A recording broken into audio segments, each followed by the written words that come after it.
Welcome back to TV talk. So ఈరోజు మనం మాట్లాడుకోబోయే important questions video వచ్చేసి ఫిజికల్ ఫార్మస్యూటిక్స్. సో ఈ ఇంపార్టెంట్ క్వశ్చన్స్ చాలా చాలా చాలా ఇంపార్టెంట్ అనమాట. ప్లీజ్ స్కిప్ చేయకుండా ఎండ్ వరకు చూడండి. అండ్ ఎవరైనా నా ఛానల్ని ఫస్ట్ టైం కొత్తగా విజిట్ అవుతుంటే ప్లీజ్ సబ్స్క్రైబ్ చేసుకొని పక్కనే ఉన్న బెల్ నోటిఫికేషన్ని క్లిక్ చేస్తే నా ప్రతి ఒక్క వీడియో నోటిఫికేషన్ అయితే వచ్చేస్తుంది.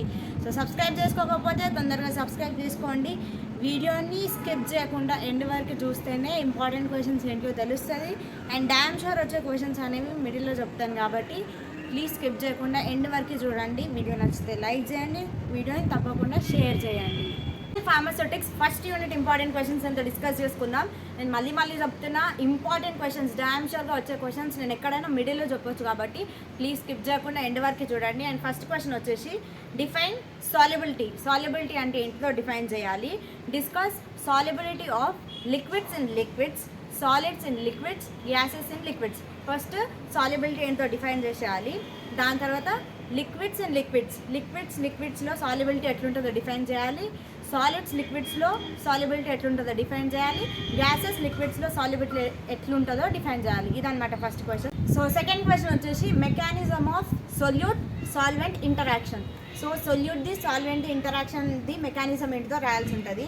అండ్ థర్డ్ క్వశ్చన్ వచ్చేసి write diffusion principle in biological system. So diffusion ప్రిన్సిపల్ని బయాలజికల్ సిస్టంలో రాయాల్సి ఉంటుంది అనమాట. ఇది first unit important questions. And second unit important questions వచ్చేసి, అండ్ ఫస్ట్ ఆఫ్ ఆల్ చెప్తున్నా, సెకండ్ యూనిట్లో మ్యాక్సిమం లాంగ్ ఆన్సర్ క్వశ్చన్సే వస్తాయి అనమాట. అంటే లైక్ 2 మార్క్స్వి 4 మార్క్స్వి క్వశ్చన్స్ తీసుకొని లాంగ్ ఆన్సర్ క్వశ్చన్స్ అనేవి ప్రిపేర్ చేస్తూ ఉంటారు. సో సెకండ్ యూనిట్లో ఫస్ట్ క్వశ్చన్ వచ్చేసి physicochemical properties of drugs in details. So physicochemical properties of drugs, physical and chemical properties of drugs అనేవి మనం రాయాల్సి ఉంటుంది. సెకండ్ క్వశ్చన్ వచ్చేసి steps of matter and how various steps of matter can be changed. So steps change అవుతూ ఉంటే matter ఎట్లా change అవుతుందో రాయాల్సి ఉంటుంది.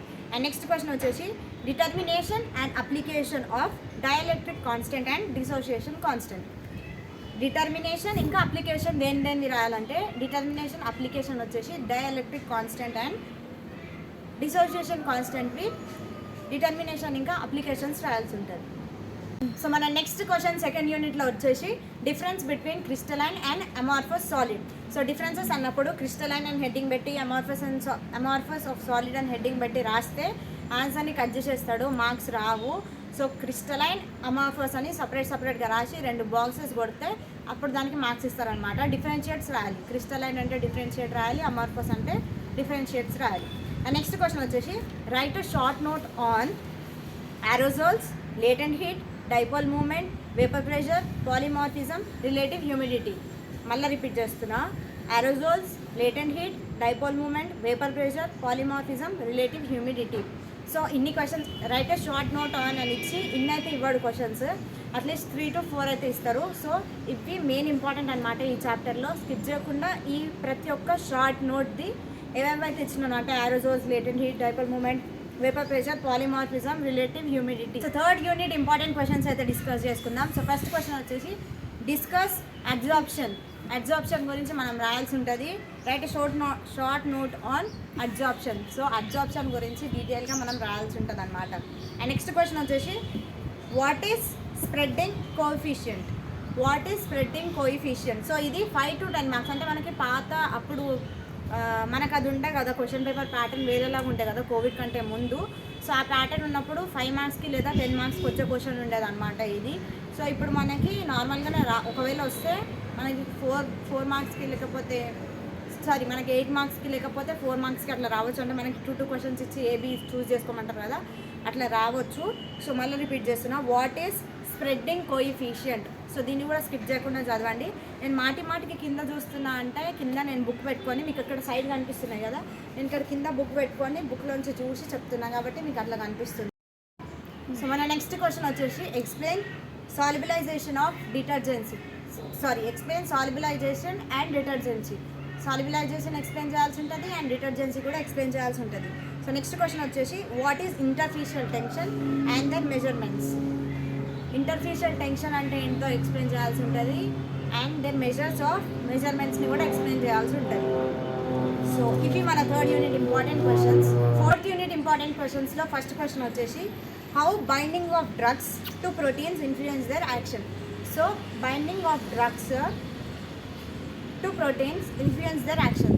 సో డ్రగ్స్ అనేవి ప్రోటీన్స్కి బైండ్ అయితే ఆ యాక్షన్ వాటి ప్రోటీన్ యాక్షన్ ఇన్ఫ్లుయెన్స్ అనేది ఎట్లుంటుందో దాని గురించి మనం రాయాల్సి ఉంటుంది. అండ్ నెక్స్ట్ క్వశ్చన్ వచ్చేసి thermodynamics treatment of stability. So thermodynamics treatment of stability గురించి ఎక్స్ప్లెయిన్ చేయాల్సి ఉంటుంది. అండ్ నెక్స్ట్ క్వశ్చన్ వచ్చేసి define లిగెండ్స్ and it's types. So లిగెండ్స్ అంటే ఏంటివి అండ్ లిగెండ్స్లో ఎన్నెన్ని టైప్స్ ఉన్నాయో వాటి గురించి కూడా డిఫైన్ చేయాల్సి ఉంటుంది. సో నెక్స్ట్ క్వశ్చన్ వచ్చేసి method of analysis of complex formation. So ఇవన్నమాట 4th unit most important questions. So నేను ఇంకా మీకు మోస్ట్ ఇంపార్టెంట్ క్వశ్చన్స్ అయితే చెప్పలేను కదా, చెప్తా, వెయిట్ చేయండి, స్కిప్ చేయకండి. సో అప్పటి నుంచి అయితే వెయిట్ చేస్తున్నాం కదా, మోస్ట్ ఇంపార్టెంట్ క్వశ్చన్స్ ప్లీజ్ ఇవి మాత్రం స్కిప్ చేయకండి. ఇవి మోస్ట్ అంటే రెగ్యులర్గా చాలా పాత ప్రీవియస్ ఇయర్ క్వశ్చన్ పేపర్స్లో నుంచి పికప్ చేసిన క్వశ్చన్స్, రెగ్యులర్గా మోస్ట్లీ రిపీటెడ్ అయిన క్వశ్చన్స్ అనమాట. సో అర్థమైపోయి ఉంటుంది ఇంత తనలాడుతున్నాయి ఎప్పటికీ, అంటే లైక్ ఇంత చెప్తున్నా మోస్ట్ రిపీటెడ్ అని చెప్పి అర్థమైపోయి ఉంటుంది, మోస్ట్ ఇంపార్టెంట్ కాబట్టి స్కిప్ చేయకండి. సో ఫస్ట్ క్వశ్చన్ వచ్చేసి factors affecting solubility. First question ఇది ఫస్ట్ యూనిట్లో ఉంది, ఫ్యాక్టర్స్ ఎఫెక్టింగ్ సాల్యుబిలిటీ. ఈ క్వశ్చన్ అనేది ఫస్ట్ యూనిట్లో ఉంది, సో స్కిప్ చేయకుండా చూడండి. సో సెకండ్ క్వశ్చన్ వచ్చేసి రౌల్స్ లాలో ఐడియల్ నాన్ ఐడియల్ ఈక్వేషన్స్ గురించి రాయాలి, ఇంకా వాటి అప్లికేషన్స్ గురించి రాయాల్సి. Raoult's law ideal non ideal equations and their applications, ఇది కూడా ఫస్ట్ యూనిట్లో ఉన్న క్వశ్చన్. సో మన నెక్స్ట్ మోస్ట్ ఇంపార్టెంట్ క్వశ్చన్ వచ్చేసి describe sublimation citric point and eutectic mixture. So sublimation citric పాయింట్ని యూటెక్టిక్ మిక్చర్ని డిస్క్రైబ్ చేయాల్సి ఉంటుంది. ఈ క్వశ్చన్ అనేది మన సెకండ్ యూనిట్లో ఉంది. సో థర్డ్ యూనిట్లో మోస్ట్ ఇంపార్టెంట్ క్వశ్చన్ వచ్చేసి elaborate methods for measuring surface and interfacial tension. So సర్ఫేస్ని ఇంటర్ఫిషియల్ టెన్షన్ గురించి ఈ క్వశ్చన్లో మనం రాయాల్సి ఉంటుంది. అండ్ నెక్స్ట్ క్వశ్చన్ వచ్చేసి what is surface active agent and HLB salt. Surface active agent ఇంకా హెచ్ఎల్బి సాల్ట్ అంటే ఏంటిది, వాటి గురించి రాయాల్సి ఉంటుంది. ఇంకా సర్ఫేస్ ఫ్రీ ఎనర్జీ అంటే ఏంటో కూడా రాయాల్సి ఉంటుంది. సో క్వశ్చన్ ఏంటంటే what is surface active agent and HLB salts surface free energy. So surface free energy, HLB salt, surface active agents అంటే ఏంటియో ఈ క్వశ్చన్లో రాయాల్సి ఉంటుంది. అండ్ ఈ క్వశ్చన్ వచ్చేసి థర్డ్ యూనిట్లో మోస్ట్ ఇంపార్టెంట్ క్వశ్చన్ అనమాట. Classification of complexes, metal ion complexes. So complexes అంటే ఏంటివి, వాటిని క్లాసిఫై చేయాలి, అందులో స్పెషల్గా మెటల్ అయన్ కాంప్లెక్స్ అంటే ఏంటిదో రాయాలి, దాని గురించి డీటెయిల్గా రాయాల్సి ఉంటుంది. అండ్ నెక్స్ట్ ఇంపార్టెంట్ క్వశ్చన్ వచ్చేసి protein binding. So protein binding గురించి రాయాల్సి ఉంటుంది. అండ్ ఈ protein binding, classification of complexes, ఇవన్నీ 4th యూనిట్లో మోస్ట్ ఇంపార్టెంట్ క్వశ్చన్ అనమాట. సో నెక్స్ట్ క్వశ్చన్ వచ్చేసి buffers in pharmaceutical and biological systems. So buffers ఫార్మాస్యూటికల్స్లో అండ్ బయాలజికల్ సిస్టమ్స్లో ఎట్లా యూస్ఫుల్ ఉంటాయి, ఎట్లా పనిచేస్తాయి, సో వాటి గురించి అయితే రాయాల్సి ఉంటుంది.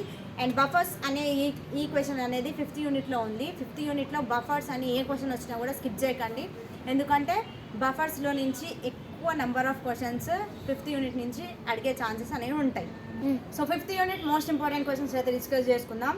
ఫస్ట్ క్వశ్చన్ వచ్చేసి different methods of adjusting tonicity and pH. So టాన్సిసిటీని పీహెచ్ని ఎట్లా అడ్జస్ట్ చేయడానికి డిఫరెంట్ మెథడ్స్ ఏముంటాయో వాటి గురించి రాయాల్సి ఉంటుంది.